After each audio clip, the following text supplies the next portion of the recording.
Welcome to Ag Shorts. I'm Calen. With me is my father, Brandon. Today, we're going to talk about fire in Montana in the summertime. The video you just saw was a Chinook helicopter that had just filled up with water and it was going in to combat a blaze near the ranch. So Dad took that video and I'm just going to let him kind of explain what happened, what was going on, and the repercussions of fire with agriculture. Well, the repercussions with fire with anything is devastation if you don't get Right.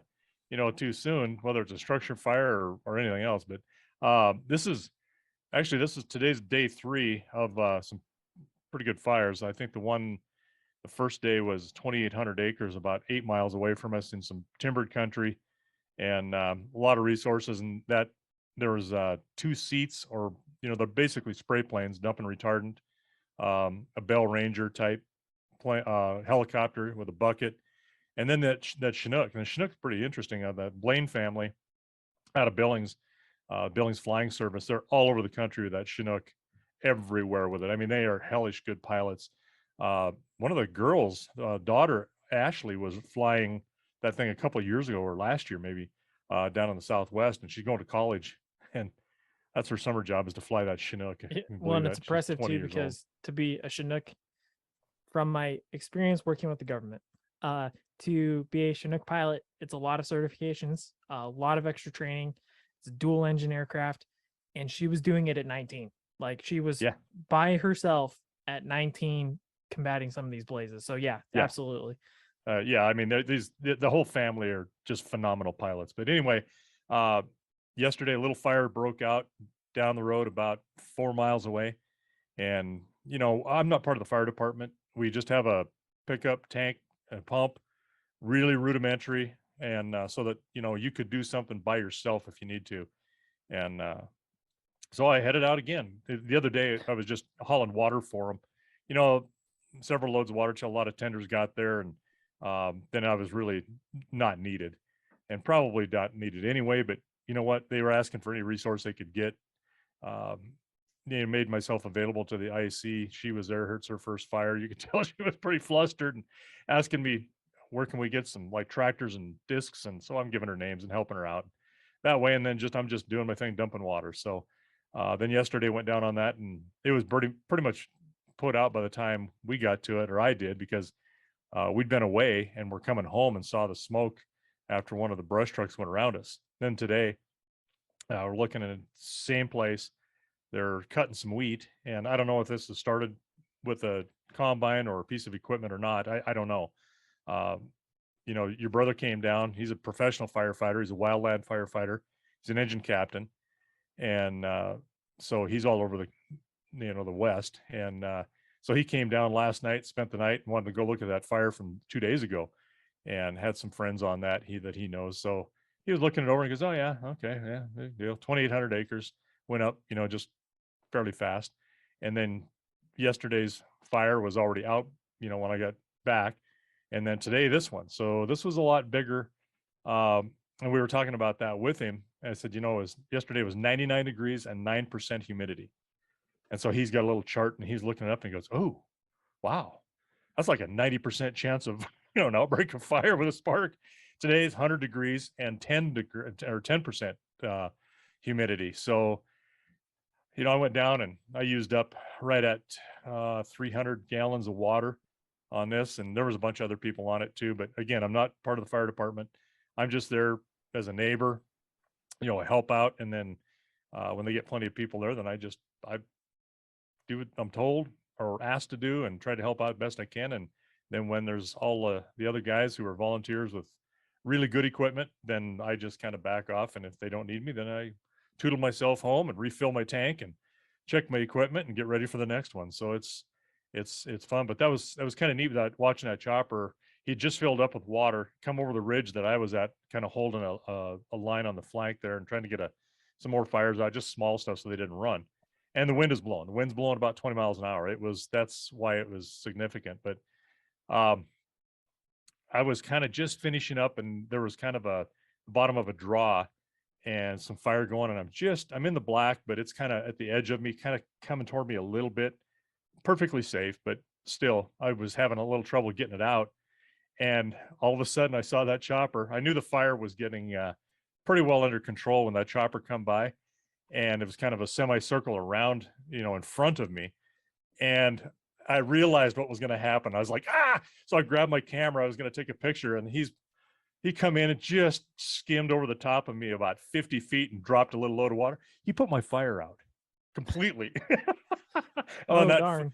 that water felt good when it was, just kind of misting past me. It was like, oh God, that felt great. But yeah, it was fun. I understand why your brother likes it. And I'm not a wildland firefighter by any stretch of the imagination. I've been on a few, uh, and my expertise, if you want to call it that, was in industrial fire. When I worked for the refinery, went to Texas A&M Fire School, Elko Fire School, and they go to, several of those, and I was part of the rescue squad. So a little bit of, that kind of stuff. I don't mind. It doesn't bother me, because you learn how to deal with it, and you learn how to use your water patterns, and you can apply some of that to this, but it's a whole lot different with this than it is in a refinery too. So, and I know structure guys and professional structure guys that have went with us to these fire schools, and they're like, no way, don't want to do that, And then for fun, when they have a structure fire on their set, and it's basically all controlled training stuff. And those guys go in there, and it's like no time. I mean, it's the thing is out before they can even hardly, walk in there. They're that good. And then we go in there, and we're we're crawling on our hands and knees in the smoke and trying to find the fire, and getting things way too wet. And we're like, I don't know about the structure stuff. And they go, no, we don't know about that industrial stuff. You guys can have that. So it's all in your perspective. Braden, he just Yeah. walks through the fire. He loves it. Yeah. Does whatever. Of course, he's Helitac or Heckam certified is what he calls it. And, he's an engine boss. He can do just about anything on a fire. So, he's got tons of experience. So when he and I are talking, or he finally wants to talk, then I listen to him because he knows Yeah. what the hell he's doing. Yeah. And It is interesting because coming from my current profession, I see what you're talking about, and it's not necessarily the fire that gets you excited. I think it's the aircraft. Couple reasons. The three of us, Braden, you, and me, are all very passionate about aircraft in general. Helicopters, fixed wing, it doesn't matter. The other thing too is being able to be part of something that I don't know, it's really hard to explain, but something like that, it really just it gets you excited. Being part of using an aircraft, implementing an aircraft, directing an aircraft to help you do something, because in a way, it's a much like we say about the whip when we're training horses, it's an extension of your arm. Yeah. And sometimes, if you have the communications, direct communications with them, a lot of times that can help. But I know you probably didn't have that, but it's still kind of a similar experience, and it's very, very cool to experience. My perspective, and this is going to turn into a shoot. This is no longer an egg shorts, if anybody's curious. But yeah, no, I agree. Being able to see kind of the overall impact that the aircraft can do versus, you can have two guys out there just working their butts off and they're not going to get anything done compared to one dump from a Chinook or a giant retardant bomber. It's something that's very awe-inspiring, and that's where truly the word awesome comes in to play. I think being able to see that, well, wow, that really is in all sense of the word awesome. But when it comes to agriculture, because you're kind of talking about the first IC, she's a little overwhelmed, her first time doing it, directing her to people that might have some home resources, so to speak, to help put out the fire. What's kind of the give and take with agriculture in terms of fire, in like meaning to combat it, to get the manpower, to get the like you to get the water to help resource the fighting. Kind of walk me through some of that. well, that's really probably more of a question for your brother, for Braden to answer, because it's lots of different types of things. I mean, this Chinook was literally just pulling out of a stock pond. It was right there, fairly small, and they hover over it, and they got saw that big long hose. They just dip that down and they suck that water up, and they're gone. Yeah. So, the other day we had a portable pond. It looks like an above ground pool, I guess is the best way Yeah. you could describe it. Yeah. And it's expandable. They open it up, and they have uh, water trucks literally just coming up, dumping water into it, or they can just directly fill some of the brush trucks or the engines. And, so you've got a steady supply of water. If the tender has to go back to town, he can't fill somebody, they can just suck water right out of that for themselves. And so that's one source. And that's, of course, portable anywhere where it's relatively flat to be able to get to and get bigger trucks to and dump into it. So I think that thing was like, I'm thinking that was like 3,500 or 4,000 gallon capacity, something like that. Because I remember, The above ground yeah, pool thing. yeah, Okay. that particular one. I'm sure there are bigger ones. I'm sure, but that was a decent size. Yeah. Because there was at one point there was two tenders and myself, and some of those tenders are like 1,000 gallons or 2,500 gallons.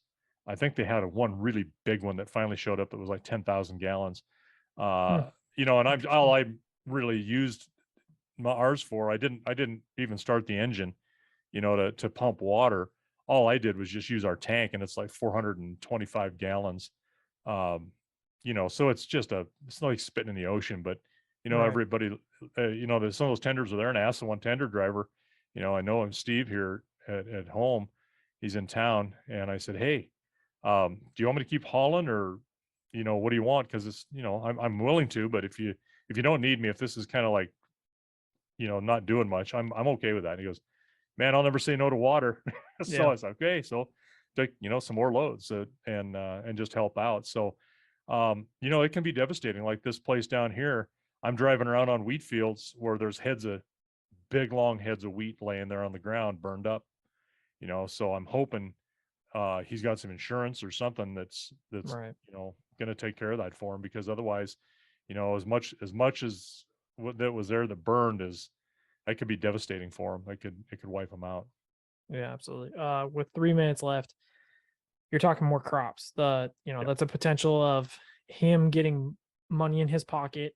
Uh, Not only that, but food on people's tables, whether it's in the form of pasta or bread or any other sort of Flour makes grain the that world is go round. right, absolutely.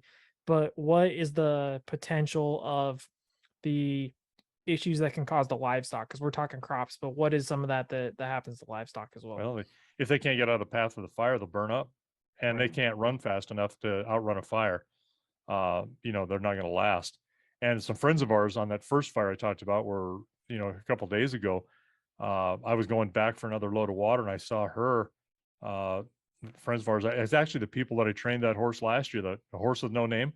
It was them, and Boduk? yeah, Boduk.